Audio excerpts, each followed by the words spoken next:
Welcome to the Deep Dive, where we carefully unpack information, bringing you the core insights. Okay, let's unpack this. Today, we're not just sharing a story, we're opening a profound window into the interconnectedness of lives, really illuminating how every action truly shapes our destiny. Our source material for this exploration is, well, it's truly remarkable, a deeply personal and extensive case study. It was submitted by one of our listeners from Thailand. It's a raw account of their family's struggles, their own journey through vice and spiritual awakening, all illuminated by the profound wisdom of a revered Thai Buddhist spiritual teacher interpreting these karmic causes and effects. Absolutely. And our mission for this deep dive is precisely that, to meticulously explore how past actions, what we call karma, how they manifest in present life circumstances. Everything from, tragic accidents to personal transformations. We want to help you understand the specific ways one can navigate and even maybe reshape their spiritual destiny through things like merit and virtuous conduct. This isn't just information. It's more like a framework for understanding some of life's deepest questions. Right. What's fascinating here is that you'll discover how every action, no matter how seemingly small, can begin to etch this powerful karmic blueprint, a sort of spiritual design or predisposition, you could say, that guides our experiences.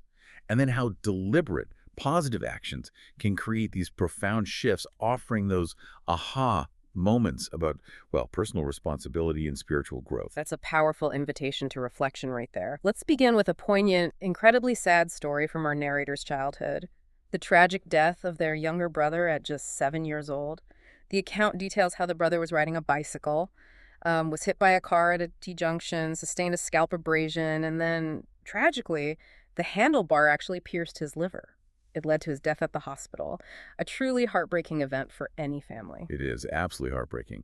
And the spiritual teacher's insights here are incredibly revealing about karmic causality. The karmic root of this tragedy, as it was explained, traces back to a past life. In that life, the brother intentionally drove a car to hit a dog. Then, in that very same past life, he himself died in a car accident. Wow. And the teacher emphasized that the intentionality of harming the dog was key here. It's not just the action itself, but the malice or the disregard behind it that creates such potent karma. This immediate consequence led to him becoming what's called a kaya sampavisi, basically a wandering spirit, unable to find peace for a period. Then, upon rebirth, he was identified as a kaya layat, what we might understand as a fine material being. It's like a subtle spiritual form. And crucially, this form cannot receive merit from others in the same way a coarser spirit might. So he's kind of trapped in the cycle of his unexhausted karma. So he can't get help easily from others' good deeds. Exactly. The teaching suggests he's destined to experience similar accidents until this specific karma is fully exhausted. And significantly, there was no message from him, which in itself tells a story about his state. That's a stark reminder that our inner motivations, our intentions, they shape our destiny more than we often realize. From this heartbreaking loss, the narrator's family continued to navigate some really challenging karmic currents, particularly in the turbulent relationship of his parents. His father developed a severe gambling addiction. It ultimately led to him losing his civil service job, being imprisoned, and causing immense pain and problems for the mother, leading to their divorce. Yeah, and if we connect this to the bigger picture, the teacher explained the mother's karmic connection. Apparently, in a past life, the mother was actually a man who associated with bad company and gambled, causing his own wife back then much sadness. So this past karma created the blueprint, you see. For her current experience of being married to a gambling husband, it's a direct reflection, cause and effect, illustrating how these patterns from one life can echo into another. Gosh, this is such a common and difficult situation for so many families. For someone like the narrator, striving for good, how does one even begin to approach helping an estranged parent caught in such a destructive cycle? I mean, is it even possible to intervene karmically when someone seems, unwilling to change? It's a great question, and the spiritual guidance is very clear here. It actually offers a path, even in these difficult circumstances. The narrator should consistently make merit through all virtuous deeds, dana, which is acts of generosity, sila, observing moral precepts like honesty, nonviolence, and havana, the cultivation of meditation, and then dedicate that merit specifically to his father, prayerfully wishing for a positive transformation in him. Dedicate the merit like sending positive energy. Precisely.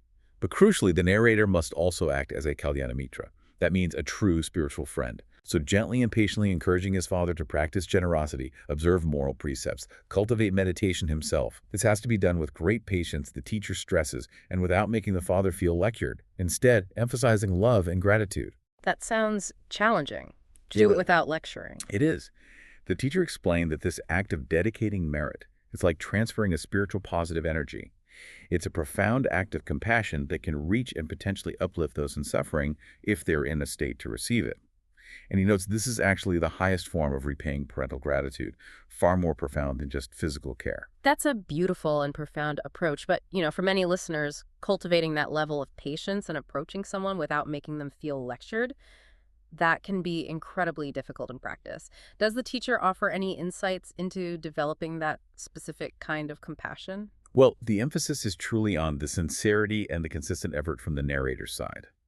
The teaching implies that the act itself, when performed with pure intention and deep gratitude, it gradually builds the narrator's own capacity for compassion. So it makes the approach feel more natural and less forced over time. It's kind of a reciprocal process of spiritual growth, you see. I can see that. That makes sense. Now, what about the mother's path forward? What should she do to improve her future, karmically speaking? The advice for the mother is pretty direct. Focus on her own spiritual development. Abundant merit-making again, dana, sila, and havana, and consistently pray to be reborn in a family of wise, virtuous scholars. Basically, strengthening a positive karmic blueprint for future lives. Okay, building a better future. But it raises an important question the narrator must have asked. Why was he born into such a problematic family environment to begin with? We often feel trapped by our circumstances, don't we? Exactly. And the teacher did connect this to the narrator's own past. He also carried residual karma from associating with bad people in a previous life, like a seed, the teacher called it, that attracted him to this challenging family situation during his youth in this life.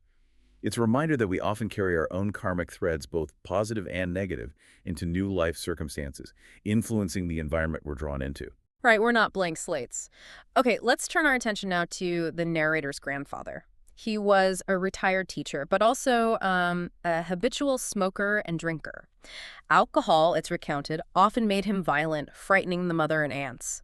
Later in life, he suffered from hemiplegia for years and eventually died at 61 from a fall in 1998. And the teacher unpacked the grandfather's karma very directly. In a past life, apparently he killed animals to serve as snacks with alcohol. And when intoxicated, he physically abused and beat others. This violent past is directly linked to his hemiplegia, that form of paralysis. It illustrates this precise mirroring of karmic retribution. A direct link? A very direct link. His current state, according to the teaching, is in Yamlang. That's a specific realm of intense suffering, like an underworld or purgatory in Buddhist cosmology.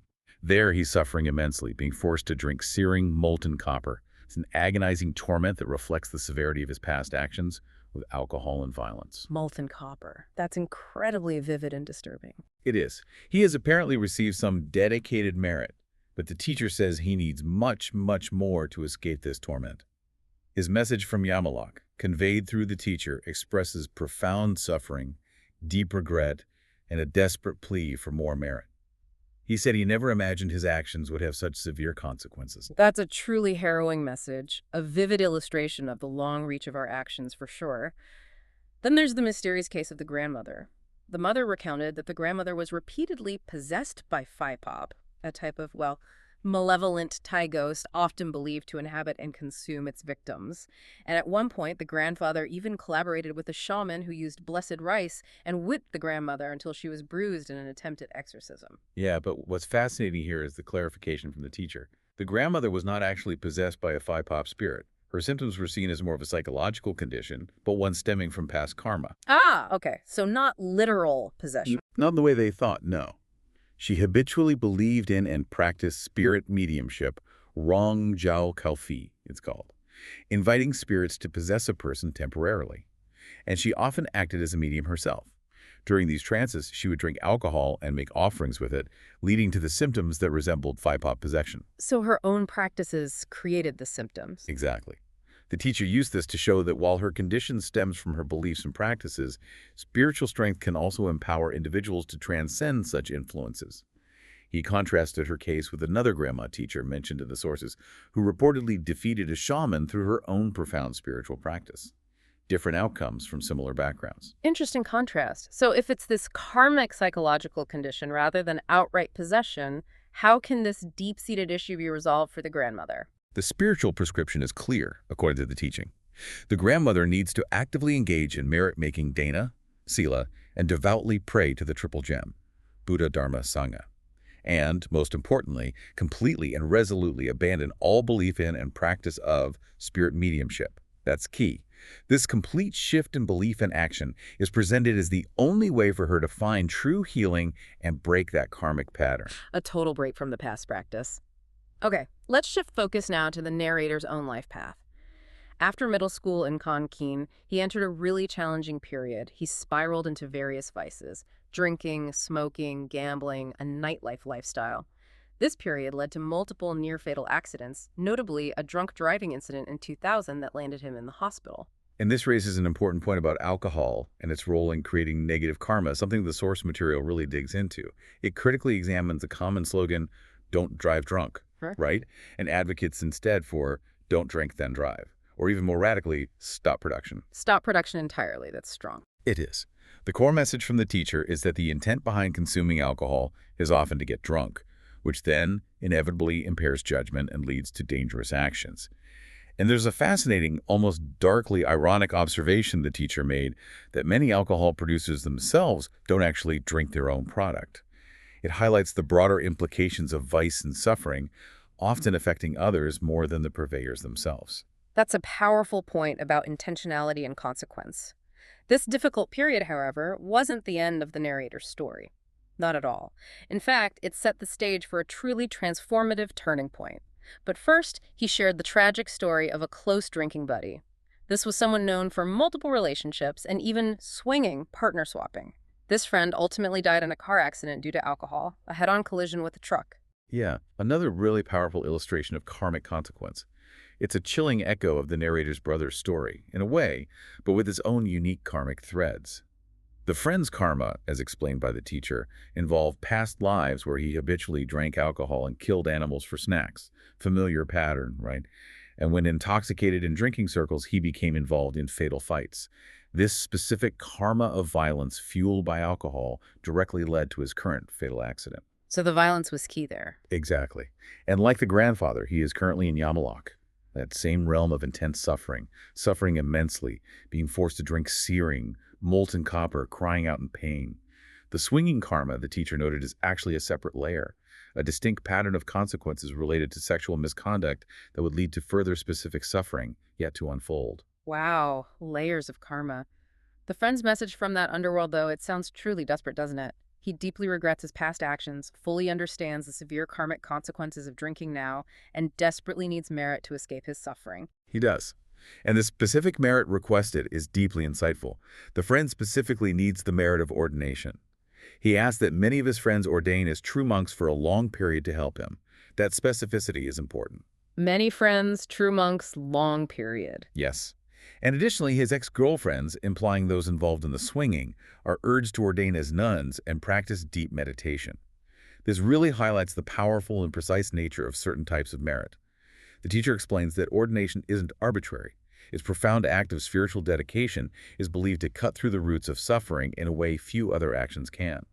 It directly addresses the karmic impurities created by past actions, especially those involving things like taking life or severe moral transgressions. That's a remarkably specific and powerful request. And this brings us, finally, to the narrator's own profound turning point. Moving to university in Bangkok in 2002, he discovered the International Buddhist Club of Wat Phra Dhammakaya and the university's Buddhist Club. This pivotal moment led him to abandon all vices, make good friends, and eventually attend the 31st Summer Dhammadhyata ordination in 2003. A deeply moving experience, he said, where his mother offered the robes. It's incredible how those threads weave together across lifetimes, isn't it? The teacher connected this dramatic shift directly to karma, explained that while the narrator experienced negative karma from associating with bad people in his youth, which explained those struggles back in the province, his past merit cultivated with the spiritual community, the Sangha, in previous lives, acted as a kind of guiding force. It led him to reconnect with them in Bangkok. So his past good deeds pulled him back. Exactly. The combined merit from his past actions of encouraging others to do good and his own previous ordinations in past lives brought him to this life-changing 31st Dhammadayata ordination. It just shows how past positive actions, a virtuous blueprint, can pave the way for transformation even after periods of real difficulty. It almost suggests a predestined path, in a way, yet the emphasis is still strongly on individual choice, right? How does the teacher reconcile those two ideas for the listener? That's a key point. Teacher would explain that karma creates tendencies and opportunities, not some unchangeable fate. Our choices in this life, especially when guided by past merit, allow us to respond to those tendencies. I mean, the narrator chose to embrace the Buddhist clubs, he chose to ordain, he chose to step away from vice. His past merit created the opportunity for those choices to feel natural and accessible to him at that time. That's a crucial distinction. Okay. Now, the narrator is playing a really impactful role currently. He became a Tanbun, which is like a merit leader or coordinator. He's inspiring friends to quit alcohol and drugs, singing encouraging songs. In 2004, he became the president in the Buddhist club, fully engaging in merit-making activities for the club and the temple. And at the time of the account, he was organizing the 33rd Dhammadayata ordination. So what are the spiritual benefits, the anasong, the fruits of good deeds of these different virtuous actions, like ordaining versus inspiring others versus organizing? Good question. The benefits, or anasong, are quite specific and profound for you to consider. They really illustrate the precise returns of these virtuous actions. For the person actually ordaining, the ordainee, that's considered the greatest merit of all. It's said to close the lower realms, the unhappy rebirths, for oneself and even one's parents. It ensures rebirth in the shade of Buddhism in all future lives. It's seen as a profound cleansing of past negative karma and a very strong foundation for spiritual progress. Wow, for oneself and parents. Yes. Then, for inspiring others to ordain, this action cultivates a vast network of good, wise, and virtuous friends and relatives across lifetimes. It makes one's own journey of spiritual development much easier, more convenient, because you have the supportive network. The more people inspire, the more profound that network becomes. Like building spiritual capital with others. Sort of, yeah. And finally, for organizing ordination events, the teaching says one shares in the merit of all those who ordain through that event. So, for example, if 500 people ordain, the organizer shares in the merit of 500 individuals. This leads to comfort, excellent reception wherever one travels or is reborn, and ensures perpetual rebirth under the protective shade of Buddhism. That's a huge return. So, given the narrator's natural leadership ability and this deep connection he seems to have with the current Buddhist club members, what's the story there? Is that more past karma at play influencing who he connects with now? Absolutely. The teacher revealed some pretty profound past connections there. The narrator himself was actually a monk leader in a past life. He extensively preached and inspired good deeds, which is why he naturally holds the position of club president now.